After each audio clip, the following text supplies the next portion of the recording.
Bonjour chers amis, bonjour chers étudiants, bonjour chers frères, chères sœurs, que Dieu vous bénisse. Je suis très heureux de partager avec vous ces quelques petites vidéos.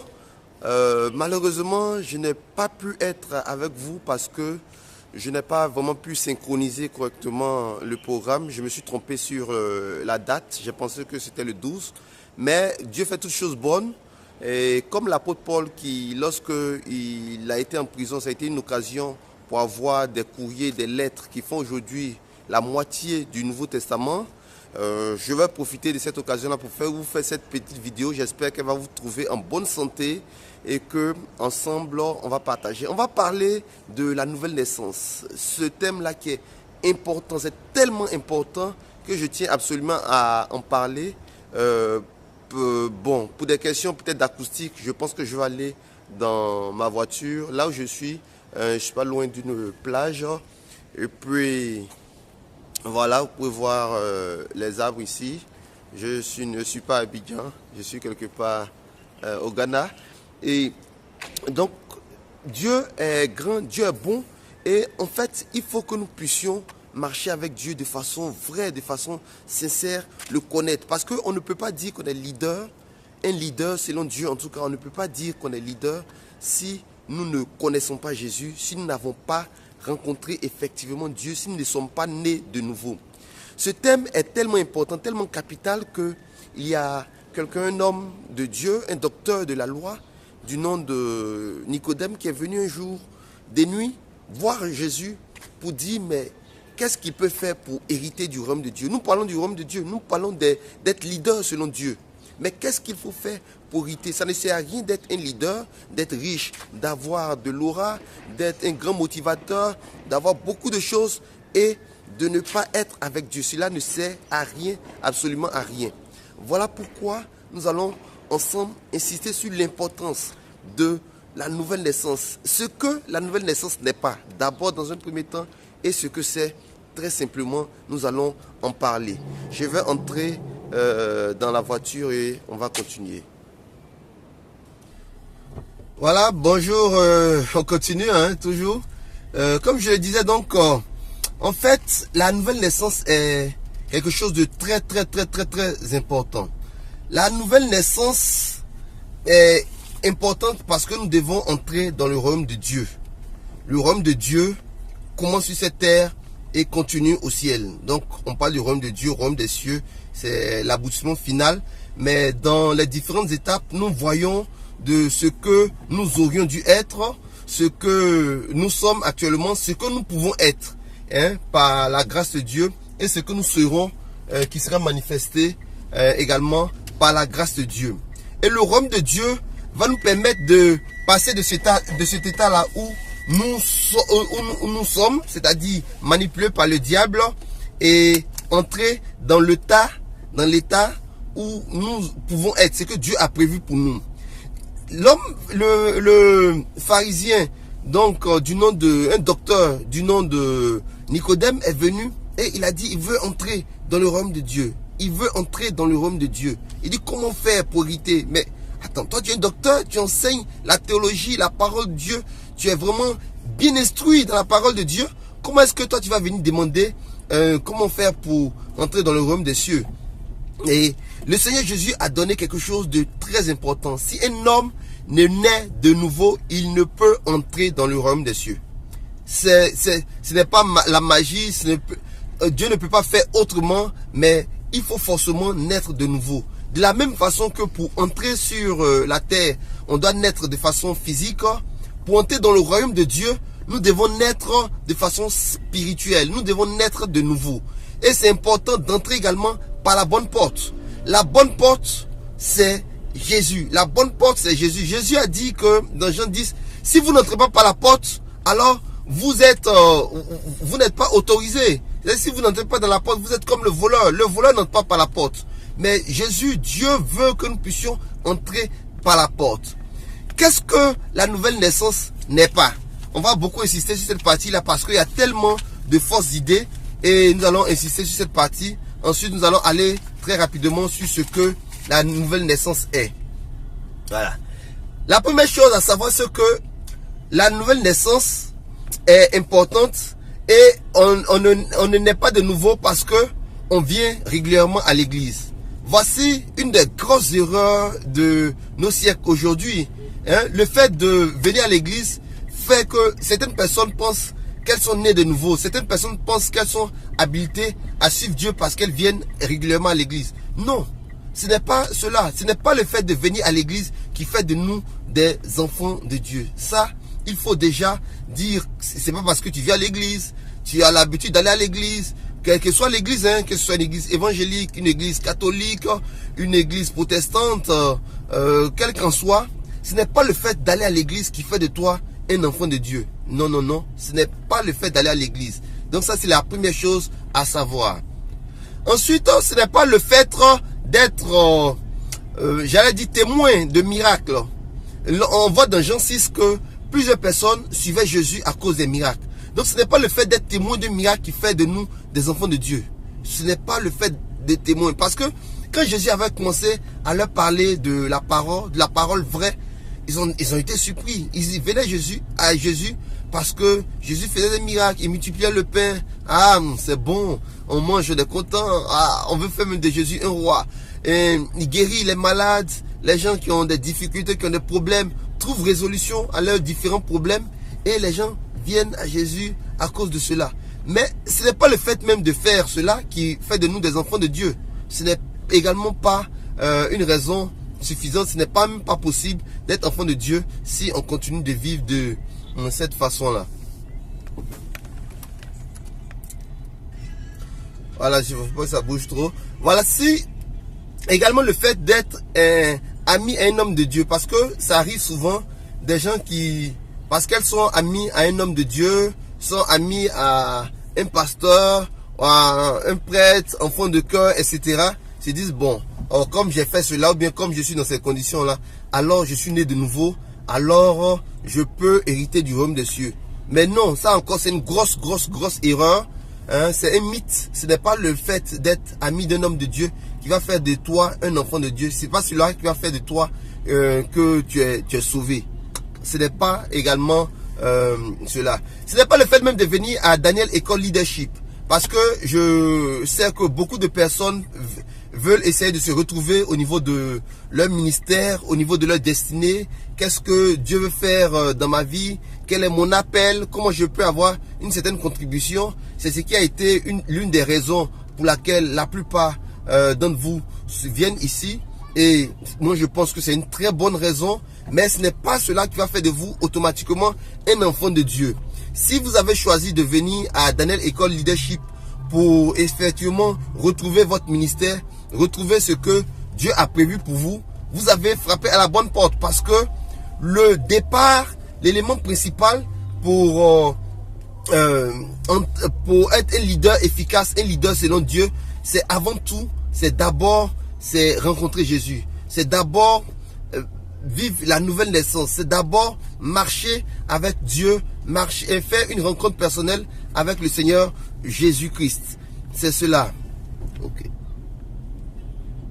Je veux juste préciser en fait que le fait de ne pas connaître réellement le Seigneur Dieu, le fait de ne pas être dans le royaume de Dieu, on peut effectivement faire beaucoup de bonnes choses. On peut faire beaucoup de bonnes choses, mais on ne peut pas être un leader selon Dieu.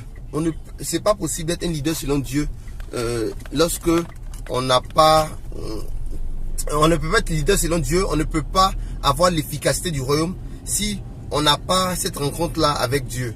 Et on insiste sur cet élément de la nouvelle naissance parce que c'est vraiment fondamental. Si vous êtes dans cette école, Daniel École Leadership, c'est parce que c'est fondamental et c'est le chemin même par excellence si vous voulez rencontrer effectivement Dieu. Voilà. Ensuite, je vais ajouter le fait que certaines personnes pensent qu'elles donnent des dîmes, des offrandes, et avec les dîmes et les offrandes, par exemple, c'est suffisant. Ce n'est pas parce que tu donnes des dîmes, des offrandes, des dons aux pauvres et cela, que cela te qualifie, cela te permet d'entrer dans le royaume de Dieu. Ce n'est pas cela non plus. C'est très important à savoir et à retenir. Servir à l'église ne fait pas de nous des enfants de Dieu. Le fait de servir à l'église, c'est qu'il y a une bonne chose aussi, mais ça ne fait pas de nous des personnes qui sont nées de nouveau. On ne peut pas dire parce que on sert à l'église, on est né de nouveau. Le fait d'être né d'une famille chrétienne, ça ne fait pas de nous des enfants de Dieu. On a plusieurs cas dans la Bible. On a un cas très patent dans Actes 19, les 7 fils de Séva. Les jeunes, parce que leur père était sacrificateur, parce que leur père est un homme de Dieu, alors ils se sont levés un matin, ils disent vont aller chasser des esprits au nom de Jésus. Ils sont allés, ils ont essayé de chasser l'esprit, mais eux-mêmes ils ne connaissaient pas Dieu. Le démon leur dit, mais moi je connais Paul, je connais Jésus, mais vous êtes qui? Et le démon a commencé à les bâtonner, à les battre, parce que effectivement ils ne connaissaient pas Dieu. Ils vont à l'église, et c'est le cas de beaucoup. On va à l'église depuis qu'on est enfant, on va à l'église depuis qu'on est tout petit, et on pense que parce qu'on va à l'église depuis qu'on est enfant, alors on est habilité à connaître Dieu, on est habilité à marcher avec Dieu, on est habilité à recevoir Dieu, ou bien on est habilité à entrer dans le royaume des cieux. Non, c'est une grosse erreur également. C'est le fait d'aller dans une église, le fait de servir, le fait d'être né à l'église, etc. Ça ne fait pas de nous du tout des enfants de Dieu. Voilà, le fait souvent aussi d'être riche, ou bien d'être peut-être un leader reconnu au niveau de la société, ne fait pas que nous sommes habilités à entrer dans le royaume de Dieu. Cela ne fait pas de nous des personnes qui sont influentes selon Dieu. Parce que c'est des gens que Dieu peut utiliser. On bénéficie effectivement de la grâce commune, mais nous ne sommes pas habilités du tout à venir auprès de Dieu. Nous ne sommes pas du tout habilités à entrer en communion avec Dieu. Nous ne sommes pas habilités à quoi que ce soit. Parce que ce n'est pas le fait d'être riche, d'être leader, d'avoir une certaine renommée. C'est le cas du jeune homme riche qu'on peut voir dans Matthieu 19. Ce jeune-là, non seulement il est riche, non seulement il est un gars religieux, certainement, on peut dire peut-être par exemple qu'il est baptisé depuis sa naissance. Il n'a pas grand-chose à se reprocher. Il est quand même quelqu'un d'assez correct, d'assez bien. Mais il est venu, il dit, grand maître, qu'est-ce que je dois faire pour hériter du royaume des cieux? C'est parce que certainement, il a vu que malgré tout ce qu'il faisait, il n'avait pas cette paix intérieure. Il ne pouvait pas entrer en communion avec Dieu. Il ne pouvait pas hériter du royaume de Dieu. Il dit, grand maître, qu'est-ce que je dois faire pour pouvoir hériter du royaume de Dieu? Le Seigneur lui a dit, mais tu connais la loi, tu connais les principes, tu connais la parole. C'est simple. Hein? Obéis au commandement. Fais ce que Dieu te demande de faire. Alors, tu auras accès au royaume. Il dit, j'ai déjà fait cela depuis ma naissance. Le Seigneur lui a demandé juste une petite chose. Parce que son cœur était attaché à l'argent. Il adorait l'argent, il adorait les biens, les richesses. Et beaucoup peut-être parmi nous, certains, j'espère que ce n'est pas notre cas, mais si c'est le cas, il y a encore de l'espoir. J'ai remis là-dessus. Mais certains parmi nous adorent vraiment la richesse, ou bien adorent avoir un grand nom. On puisse parler, il faut que je puisse laisser des traces ici sur la terre. Il ne faut pas que je parte incognito, comme on le dit. Ce n'est pas ça qui est important. Ce n'est pas le fait d'être connu, en tout cas d'être connu aux yeux des hommes. Ce n'est pas cela qui est important. Mais le plus important, c'est d'être connu aux yeux de Dieu. C'est d'être reconnu par Dieu. Parce qu'on peut être connu aux yeux des hommes, mais sans être reconnu aux yeux de Dieu. Et là où je vais insister tout à l'heure, c'est le fait d'être reconnu aux yeux de Dieu. Il y a certaines personnes comme, dans Acte 8, on peut voir le cas de Simon le magicien. Des gens qui viennent à l'église, des gens qui viennent même, qui se font baptiser, mais parce que leur souhait dans le cœur, c'est d'avoir de l'autorité, d'avoir de la puissance, d'avoir un certain pouvoir, comme ça a été le cas de ces fils-là. Avoir un pouvoir, être reconnu, dire que, ah, voici, j'ai fait Daniel École Leadership et maintenant, je suis habilité, je peux faire certaines choses, ou bien je serai demain un grand, je veux. C'est-à-dire, tout ce qui est dans les têtes, c'est avoir un pouvoir, c'est être reconnu, laisser un nom sur la terre, comme les gens de Babel. Mais cette personne-là, Simon, il venait pour la puissance, mais à un certain moment, il a été rejeté. Son corps a été dévoilé. On a vu qu'il ne suivait pas Dieu parce qu'il aimait Dieu, mais il suivait Dieu parce qu'il voulait avoir un certain pouvoir. Et cela ne lui a pas été vraiment bénéfique. Voilà, je vais terminer, je m'arrête un peu. Je suis arrivé à un endroit beaucoup plus stable. Et je vais terminer avec un autre exemple de cas de personnes qui viennent et qui pensent qu'elles ont le royaume de Dieu, elles ont le salut, simplement parce que elles ont un cœur partagé. On peut lire dans Acte 20 l'exemple de Eutychus. Eutychus, c'est quelqu'un, Acte 20 verset, bon vous lisez plusieurs versets, le verset 9 m'intéresse, mais c'est quelqu'un qui est venu et qui vient à l'église, qui a assisté même à toute la réunion, et il est assis à la fenêtre. Il est assis à la fenêtre, et au bout d'un moment, il est tombé. Donc il est assis à la fenêtre, et au bout d'un moment, il est tombé. Il est tombé hors de la salle de la réunion de prière, et il est mort.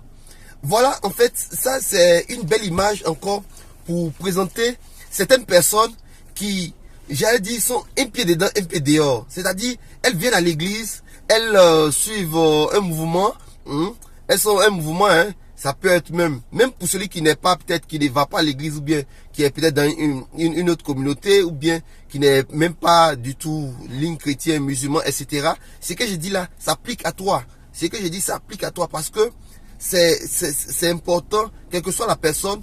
Et comme je viendrai dessus insister tout à l'heure, c'est que Jésus est venu pour toutes les personnes. Ce n'est pas une question de religion. Si tu as une autre religion, tu ne vas pas à l'église, tu es fétichiste, quoi que ce soit, tu es animiste, ou quel que soit, c'est là, ce message est très important pour toi parce que tu as besoin effectivement d'entrer dans le royaume de Dieu. Et sans Jésus, ce n'est pas possible. Ce n'est pas possible. Ce n'est pas possible. Eutychus, il lui vient à l'église, et il est dans l'ambiance, on le connaît comme quelqu'un qui vient à l'église depuis plus ou moins longtemps. Mais il a un côté, donc il est assis à la fenêtre, vous voyez, je prends la fenêtre de la voiture, il est assis à la fenêtre, donc il est quelque part à la fenêtre là, un côté. Donc il y a un côté qui est donc la partie des fesses derrière là, est donc de l'autre côté de la fenêtre. Et puis une partie ses pieds, une partie également est donc à l'intérieur du temple. Et il est en train de suivre. Ce qui est frappant, c'est que lorsque Paul est en train de prêcher, au bout de ce moment, il a eu sommeil et il est tombé. Moi, je me suis posé la question, mais pourquoi est-ce que Eutychus, toi tu as sommeil, tu es tombé, pourquoi tu ne tombes pas par dedans, à l'intérieur de l'église? Mais il est tombé, pas derrière, il est tombé, il s'est écroulé, il est mort. Parce que en fait, quand on a le cœur partagé, comme je le dis, c'est un exemple de cœur partagé. Lorsqu'on a le cœur partagé, il y a, je ne sais pas si dit, il y a 99,99, pour ne pas dire 100% de chances qu'on bascule de l'autre côté. Il y a eu un ancien ministre qui disait un pied dedans, un pied dehors, c'est dehors. C'est le cas de Eutychus. Il y a beaucoup de gens ce sont des gens qui allaient peut-être régulièrement à l'église, qui marchent à l'église, mais qui n'ont pas effectivement donné leur vie, leur cœur totalement à Jésus. Et ils ont un pied dedans, un pied dehors. Tu vas à l'église, mais tu n'es pas marié par exemple, mais tu as une copine, tu as un copain, tout ça, c'est une vie Eutychus. C'est une vie d'Eutychus, c'est une vie eutychusette. Et ça, c'est un moyen sûr d'aller loin de Dieu. C'est un moyen sûr de ne pas être quelqu'un d'influent. C'est pas, on peut avoir même une certaine influence selon les hommes, mais devant Dieu, on est zéro, on est nul. Eutychus était là. Pourquoi il a été attiré par le monde? Parce que, effectivement, la plus grande partie, au début, il suivait le message, il était dedans. Après, il s'assit, il a commencé à avoir sommeil, à s'affaisser, et c'était dehors qui l'attirait. Et au fur et à mesure, il allait, jusqu'à ce qu'il tombe par derrière, et il est mort. Et ça, c'est la conséquence de celui qui a un pied dehors, un pied dedans. Tu dis tu suis Dieu, mais tu as un cœur partagé. Tu n'es pas totalement dédié à Dieu. Ta vie n'est pas totalement dédiée à Dieu. Tu ne fais pas de Dieu, de Jésus ta priorité. Tu n'aimes pas Jésus plus que toute autre chose. Tu as un cœur dedans, un cœur dehors. Tu aimes Jésus, tu aimes aller à l'église pour la bonne musique, pour la bonne ambiance. Tu as peut-être des responsabilités, mais tu as encore un cœur partagé. Tu as ta copine, tu es là, c'est constamment des musiques que je vais appeler des musiques du monde, n'importe quoi, des films, de la pornographie, des choses comme ça que tu regardes, tu es attaché à tout type de vice, tout type de péché, de la masturbation, constamment, des gens qui sont là pour séduire des filles, qui sont là pour séduire des hommes, qui sont là également pour séduire, pour chercher à, qui vivent comme ils veulent, mais en même temps aussi, ils ont une vie d'église, ils ont une vie cachée, une vie d'église, souvent même liée à la boisson,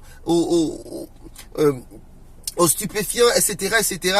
Je vais pas donner, j'ai donné des exemples des gens qui n'y sont bien apparemment. Il y a d'autres aussi, ils savent que ce n'est pas le cas, mais dans tous les cas, tu as ce cœur partagé là, tu es comme Eutychus. Ce qui t'attend, c'est la mort. Ce qui t'attend, c'est la mort. Ce n'est pas entrer dans le royaume de Dieu, mais c'est tomber de l'autre côté, tomber dans le monde, tomber parce que tu as le cœur partagé, tu es un peu dedans ici, tu écoutes la parole de Dieu, tu as aussi les oreilles dehors, tu écoutes les choses du monde et tu ne te laisses pas influencer par la parole de Dieu.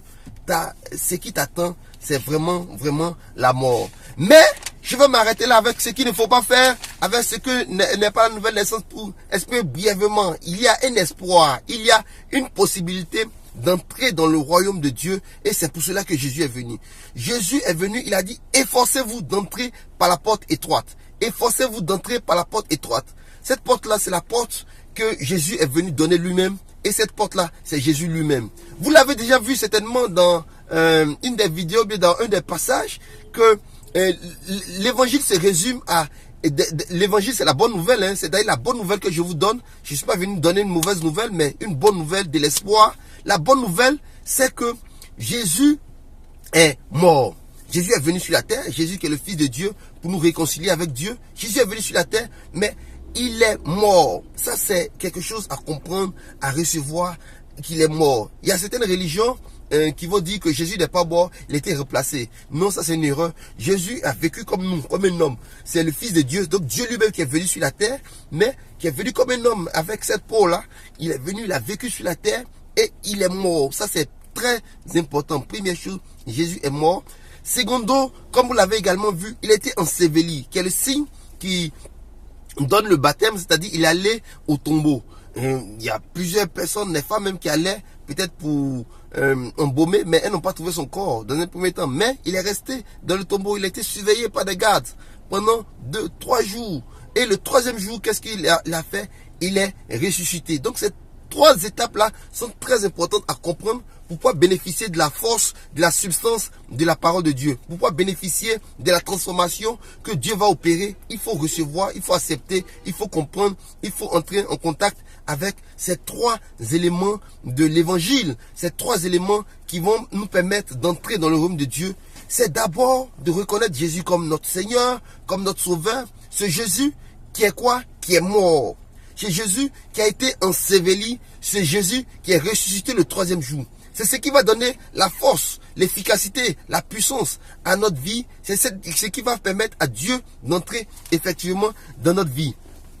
Lorsqu'on regarde, vous l'avez déjà vu ou bien vous le comprendrez, en fait, nos problèmes sont arrivés déjà dans le monde parce que nos parents premiers, mais c'est nous-mêmes, hein, on ne peut pas dire c'est Adam seulement, mais Adam, et aujourd'hui, on a souvent le choix, mais des gens décident de faire ce qu'ils veulent. Donc, on ne va pas seulement accuser Adam, mais je donne juste l'histoire. Adam et Ève n'ont pas suivi Dieu. Ils ont décidé de faire ce qu'ils veulent. C'est ça le péché. C'est-à-dire ils ont décidé de marcher de façon autonome. Et c'est bien l'autonomie, mais il y a une autonomie qui envoie en enfer, qui envoie loin de Dieu. C'est cette autonomie-là qu'ils ont choisi. Ils avaient des milliers d'arbres, ils avaient tellement de choses, mais c'est cet arbre-là. Ah, pourquoi Dieu dit de ne pas manger ça? Pourquoi Dieu dit de ne pas manger? Jusqu'à ce qu'ils prennent, ils mangent en suivant Satan, et on est devenu esclave de Satan. Satan nous tient. Dès qu'un bébé naît même déjà, Satan le tient. À chaque fois, Satan nous tient et nous sommes esclaves. Nous avons besoin d'être libérés. Dieu a cherché des solutions. Dieu a cherché des solutions depuis toujours. Regardez bien, au temps de Moïse, il a envoyé la loi. Mais la loi n'était pas suffisante. La loi n'était pas capable de sauver les hommes. La loi n'était pas suffisante et n'était pas capable de sauver les gens. Donc Dieu a cherché des solutions. Il a dit, qui enverrai-je? Est-ce que c'est le sang des boucs, le sang des animaux? On peut regarder, on peut le voir dans Hébreu. Hébreu 10 nous dit quelque part au verset 4, je pense, que le sang des animaux n'a pas pu nous racheter. Ce n'est pas avec le sang des animaux qu'on a pu être racheté. Est-ce que c'était avec l'argent, avec l'or? On peut le voir également dans 1 Pierre 1,18 qui dit que nous avons été rachetés non pas avec de l'or, ni avec l'argent. C'est-à-dire avec tout l'argent de Steve Jobs, de Bill Gates, de tous les milliardaires là qu'on met ensemble, toutes les personnes qu'on considère comme des modèles là, on va mettre tout l'argent ensemble, mais ça ne peut pas nous racheter. Donc toutes ces choses ne sont pas capables de nous racheter. Ensuite, qu'est-ce que nous pouvons faire? Est-ce que les anges n'ont pas pu, j'ai dit, les animaux n'ont pas pu, selon Hébreux 10, les anges, selon Hébreux 2, verset 5. Et donc, Dieu a trouvé lui-même une solution. Il dit, bon, moi-même, je vais me pouvoir à moi-même. C'est-à-dire, je vais trouver la solution moi-même. Et il a décidé de venir sur la terre à travers son fils Jésus-Christ. Jésus, c'est Dieu qui s'est fait un homme. Il est venu sur la terre et il a vécu la vie que personne n'a pu vivre. C'était une vie parfaite, une vie totalement parfaite. De telle sorte que même le moment où il allait être baptisé, il y avait une voix qui est sortie du ciel, qui dit que celui-ci est mon fils bien-aimé en qui j'ai mis toute mon affection, écoutez-le. Dieu donnait à Jésus tout le pouvoir, toute la capacité, c'est-à-dire tout ce que Jésus dit, c'est ce que Dieu dit. Tout ce que Jésus fait, c'est ce que Dieu fait. Tout ce que Jésus aime, c'est ce que Dieu aime. Tout ce que Jésus entreprend, c'est ce que Dieu entreprend. Jésus est le leader parfait. Jésus est l'homme parfait. Jésus est la personne parfaite. Vous cherchez à qui ressembler, ne cherchez pas loin. Chez Jésus-Christ, qui a toute la pensée de Dieu, qui a toute la volonté de Dieu, qui est Dieu lui-même qui est incarné. Dieu est venu à travers Jésus. Jésus qui s'est humilié lui-même. La Bible nous dit que ayez en vous les sentiments qui étaient en Jésus-Christ, qui n'a pas regardé comme une proie à rapprocher son égalité avec Dieu, mais qui s'est humilié lui-même. Jésus s'est humilié lui-même. Il est venu vers nous. Il est venu pour que nous puissions rencontrer le Père. Il est venu pour que nous puissions avoir la vie. Jésus s'est humilié lui-même. Et nous devons avoir ces sentiments. Nous devons comprendre, nous devons recevoir, nous devons accepter cela. Jésus a été donné comme rançon. C'est-à-dire que Jésus a été donné comme le sacrifice. C'est-à-dire que, par exemple, tu dois de l'argent à quelqu'un, il faut rembourser cette dette-là. Aujourd'hui, on doit Satan. Mais nous devons rembourser cette dette. Et cette dette-là, il n'y a pas une façon. J'ai dit les anges. Satan dit niet. Le sang des boucs, le sang des animaux, ça n'a pas été suffisant. Les Moïse ont vu cela. Il y a eu toutes sortes. Les anges même, quand on dit qui enverrai, personne n'a pu. Mais le sang qui a été accepté, le sacrifice qui a été accepté, c'est le sacrifice de Jésus. C'est le sacrifice de Jésus. Jésus est venu et il a donné sa vie. Lorsqu'il est mort sur la croix, en fait, il y a eu un grand échange qui s'est passé ce jour-là. Un échange. On appelle cela le grand échange qui s'est passé ce jour-là. C'était le moment de notre rachat. C'était le moment de notre rédemption. C'était le moment où Dieu allait faire l'expiation de nos péchés passés, de nos péchés présents et même de nos péchés futurs. Ce jour-là a eu lieu à un moment sur la croix de Golgotha. Cette croix-là, en fait, quand vous voyez le signe de la croix, je mets là parce que j'ai pas la place, mais ce signe de la croix là, en fait, est très important parce que ça nous permet de comprendre une réconciliation que Dieu fait. La réconciliation que Dieu fait, c'est d'abord une réconciliation horizontale de Dieu avec les hommes. C'est-à-dire Dieu qui avait sa colère, Dieu qui était fâché, Dieu qui était loin des hommes parce que les hommes étaient loin de lui. Ce Dieu-là est venu vers nous et il dit, voici je viens à moi, je viens à vous. Venez à moi, quiconque a faim, qu'il vienne et qu'il mange, quiconque a soif, qu'il vienne et qu'il boive. Quiconque vient aura la vie éternelle, mais celui qui se loigne n'a pas la vie éternelle. C'est cela. Il faut venir d'abord à lui. Et cela, cette œuvre-là s'est passée à la croix. À la croix, on est réconcilié avec Dieu. On est réconcilié avec Dieu. On est réconcilié avec Dieu. Dieu fait une œuvre que des transformations dans notre cœur, des transformations dans notre vie. On est réconcilié avec Dieu. Ce n'est pas un sacrifice humain, ce n'est pas tous ces sacrifices non pas, mais c'est un sacrifice de haute valeur, un sacrifice que Dieu accepte, le sacrifice de son fils Jésus-Christ, qui est peut-être un sacrifice humain, pas, mais à nos sens, mais qui est supérieur parce que le sang est pur. À ce moment-là, qu'est-ce qui s'est passé? Nos péchés, c'est-à-dire il y a eu un échange, c'est-à-dire Jésus qui est juste, c'est comme Jésus qui a l'argent, Jésus qui a plein de sous, il est venu donner sa vie en rançon. Le diable n'avait pas besoin d'argent, tout cela, il n'a pas besoin des bonnes œuvres, des prières, tout ce que tu essaies d'être pieux, regretter, tout cela, ça ne sert à rien. Mais c'est de recevoir, de comprendre, de contempler, de regarder à ce que Jésus a fait. Venez à moi, vous tous qui êtes fatigués, venez à moi, regardez à Jésus. Cette œuvre-là, lorsque tu regardes cela et que tu crois et que tu reçois, alors il y a quelque chose qui se passe. La justice de Jésus entre en toi. C'est-à-dire Jésus entre en toi. Sa justice, sa pureté, sa sainteté entre en toi. Et tes péchés, tes fardeaux, ta conscience qui est chargée. Ah, j'ai dû faire des avortements, j'ai encouragé des avortements, j'ai fait des choses mauvaises, négatives. Toutes ces choses-là vont vers Jésus. vont vers Jésus. Jésus a porté nos péchés. Donc ces choses-là vont vers Jésus et nous recevons la vie. Nous recevons le salut. Nous recevons la paix avec Dieu. Nous avons maintenant la paix avec Dieu. Selon Romains 8, verset 1, il n'y a plus de condamnation pour quiconque est en Jésus-Christ. Quiconque est en Jésus-Christ, il n'y a plus de condamnation pour celui qui est en Jésus-Christ. Donc, pour résumer, c'est cela. Ésaïe 53 nous donne, il a été maltraité, chicoté, frappé, humilié, il ne ressemblait même pas à du bé. Tout cela, c'était pour nous. Le châtiment qui nous donne la paix. Si tu veux la paix, le châtiment qui nous donne la paix est tombé sur Jésus et par ses meurtrissures, par ses